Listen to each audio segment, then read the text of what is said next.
Hello, friends. Welcome to Akul Mac Live. And as you know, that 2021 year was a year of reckoning. Many people have lost something. Many people have actually gained something. So today we have a very interesting guest joining us from London, and we will talk about basically discuss about her achievements in 2021. Her name is Dr. Neha Sharma, and without further ado, let's welcome her. Hi, CK. It's a pleasure being here. Thank you. A very happy new year to you and to all the viewers. Happy New Year to you too, Neha ji, and welcome to the show. So, I think there were some major achievements that you were able to clock in your own career. Why don't you share those with our viewers? Sure. So one of the biggest things that's happened with me in 2021 was, and that too, I would say it was a Christmas gift for any of the medic who is working in UK to get an approval from the General Medical Council and Royal College of Pediatric and Child Health for being on a specialist register. And it was really one of the biggest, I would say, an achievement in my medical career. Like just to make it simplified for the viewers, there is when you have to become a consultant in UK, you have to be on a specialist register. And there are two pathways to be on a specialist register. One is going through a robust training here, which was supposed to be 8 years earlier, but now it's being reduced to 7 years in pediatrics. And thereafter, after the people, the trainees, they have finished their training. They used to have their assessment, and after that, they used to get CCT, which is called completion of the training, basically a certificate of completion of training. But for me, when I came here, because I already did my master's, I did my fellowships, and I already felt that I'm skilled enough to be a consultant because I already started working as a consultant in India. I was never interested in actually entering the training process. And that's why I wanted to know if there's any other alternative pathway where I can still work ahead and I can be on a specialist register. And this is what I actually did right from the beginning. Like for last five, I'm working here for over 5 years now, and I worked quite hard to get it done. And I'm very pleased that at the end of 2020, when I pre-Christmas, I received an email from the GMC. After waiting for almost like 15 months, I received an email that, that congratulations, Dr. Sharma, welcome aboard. And you are now on a specialist register, which was the biggest milestone for me. And I was very pleased and I was really delighted that the hard work actually paid off to me. So yeah, this is what I have achieved and biggest achievement I had in 2021. Hearty congratulations, Neha ji, for achieving this. I'm sure this registration is not so easy. How difficult it is to get there? Would you like to share some steps with our viewers? Sure. So I believe that nothing is difficult if you have a will to achieve those things. And I was very determined, but at the same time, the main thing which helped me was that I was consistent and I was focused and I was receptive to the feedback from the senior mentors. And one of the things which I was very clear in my mind was that becoming a consultant or being a person on a senior role is a big time responsibility.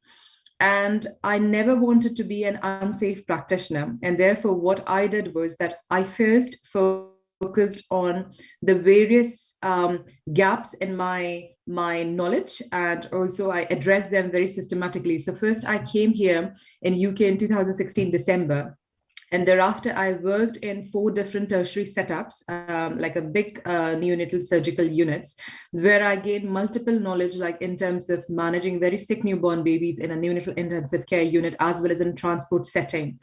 I really had a wonderful time working at Burnley General Hospital, which was a level 3 non surgical unit, St. Mary's Hospital, Manchester, which was again a level 3 surgical unit, a neonatal transport service in London, which is also called NTS, which is a third largest or busiest neonatal transport service of UK. And thereafter, I also worked at Royal London Hospital and neonatal intensive care unit. And while working in these units, I realized that how important it is to have that kind of skill where you perform, where when you have to deal with multidisciplinary team, you have to ensure that the patient's safety and care is not being compromised. And my first approach to this, towards this ultimate goal, was that I wanted to be a safe practitioner. And that's why what I did was I focused on every little thing which I can do in order to be a safe practitioner in here in UK, in order to take that big responsibility of being a consultant. And I kept on doing a lot of things, including focusing on the governance. So governance is something which is a pillar in every trust, where we focus on how we can work together to improve this service. And I actually paid attention very closely to the governance as well. I kept on working on a lot of various domains and governance, including the quality improvement projects, the audits, guidelines, working together, patient feedback, clinical audits, clinical effectiveness and benchmarking, teaching and training, the neonatal, the junior staffs, as well as the nurses. So I focused on every aspect of the training, and I kept on building my CV. I kept on building my CV. And eventually, I was very pleased that at the end of my 3 years of hard work, I got a consultant post. Even much before then, I was on a specialist register. And that was a kind of thing which gave me a motivation that if my CV or my hard work is being recognized by the hospital, the busiest hospitals in London, then definitely I have got everything in my CV. It's all about being consistent and focused and get all the paperwork done from a GMC point of view and get it approved as soon as possible. So it was like a 5 years of journey that I had, and I worked really very hard. And obviously, nothing comes easy. I had a roller coaster ride. I felt resistance sometime in chasing people for their references. I felt a lot of resistance being an immigrant. But at the same time, I had some of the very kindest mentors as well in my life. And to name some, I had like some of the biggest supporters which I had was right from India, like Dr. P.D. Pote sir, Dr. Suryavanshi sir, who was always and always my mentors. And then after coming to UK, I had Dr. Soni, Dr. Ngozi from Manchester, Dr. Umesh Prabhu, Dr. Ratnaval, Nandiran Ratnaval, Dr. Saeed, Dr. Murthy, and my own team of Lewisham Hospital. They were so, so supportive throughout to me that everywhere I was pleased that I have got a right mentors. And just to add last bit, I became a part of British Association of Physicians of Indian origin, and I met some of the excellent leaders in this field, like Dr. Ramesh Mehta, who is a founder and president of BAPIO, and Dr. Indranil Chakravarti, who is also a very senior clinician in St. George's Hospital, Dr. Gupta, who is also a CSAC chair. Every one of them were so fantastic, and they were so helpful to me throughout to guide me. And that is actually how my adventurous journey turned into a positive outcome at the end of 2021. So I would say, what you asked me, how was my journey? It was a roller coaster ride. It was pretty hard. But as I said, if you're consistent, if you're focused, and if you have got a right support and mentors in your life, everything is achievable in life. Well, viewers, many of you may be knowing Neha Sharma by face and by name, but if you don't know, she was also the Miss India UK, and her photograph is also found on couple of publication on the on the main page, so you cannot miss her. And Neha Sharma is just one of the story from the Indian region. I mean, we keep talking about the tech giants, CEOs, but Neha Sharma's achievements are no less. And we have very limited time to tell all the achievements. And Neha ji, I have one question which is regarding the people who are coming into UK from India, and especially now we keep hearing that NHS has shortage of doctors and medical staff. What it takes for these people who arrive in UK with the intention of making it big, what they should do. For example, you can throw some lights on getting onto this register which you have, and because of which new opportunities are opening up for you. So over to you, Nehaji. Thank you. So I think the most important thing is to know, where do you want to see yourself in 5 years' time, and what ultimate objectives and aims you have got in your life. And one of the things which actually helped me was that throughout my training, even in India as well as in UK, I was very focused, and I was knowing, even if I was joining any of the hospital, I was very crystal clear what I wanted to achieve from this hospital or from this trust or from this post. What I would encourage everyone who's coming to UK is, first of all, not to just assume that grass is green on the other side. You have to work hard. UK life is like, you may find that after getting trained from India, you may find that it's pretty easy to get absorbed in NHS, where you have got a work-life balance, you have got weekends off, you have got bank holidays off, which was never being a case in India. So you will find that the training, as much as it is important to be an effective team player in NHS, the most important thing is how you work with the other teams, how you're an effective team player. And that's very important. The first thing which I did after coming to UK was learning the culture, knowing the people, and being an effective team player while working with different diverse group. It was a completely different experience I had here.